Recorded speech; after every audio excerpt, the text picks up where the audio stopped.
Yoga actually means 8 limbs yoga, and the limbs are yama, niyama, asana, pranayama, pratyahara, dharana, dhyana, and samadhi.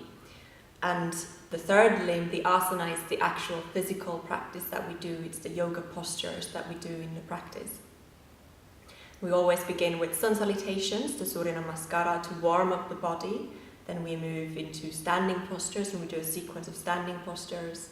And then we do a sequence of seated postures on the floor, on the mat, followed by back bending, closing sequence, and relaxation. And the Ashtanga Yoga is quite dynamic, it's quite quick. We move with the breath, very much so. Every movement is done to an inhalation or an exhalation. So we try to build up heat in the body and try to start sweating.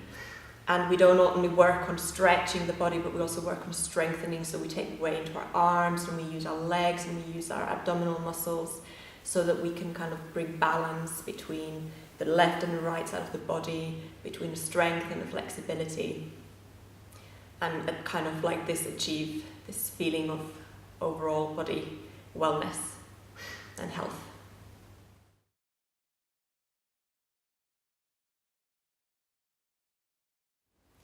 The way we practice Ashtanga Yoga these days, it was systematized, formalized by our teacher, Guruji Sri K. Bhattavi Joyce, who died some years ago.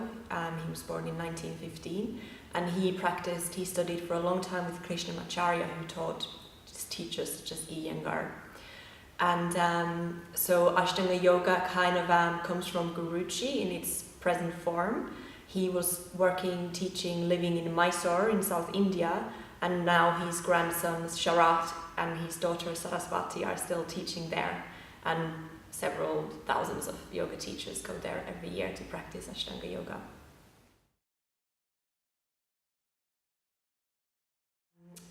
In Ashtanga Yoga, we don't just work on flexibility, but we also work on strength. It's quite a quick, quite a dynamic physical practice, so that we can get quite strong as well, and so be kind of balanced and healthy in the body.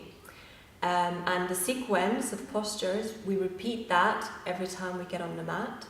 So first you start off with just a short practice, and then with time, as you remember this sequence, some more posture will be added to the sequence.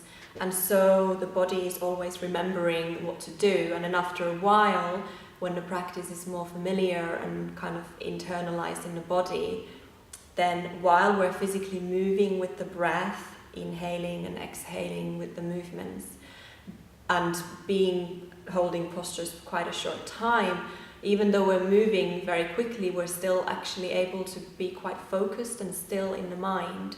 So in that physical practice, we can also kind of experience a sort of a moving meditation.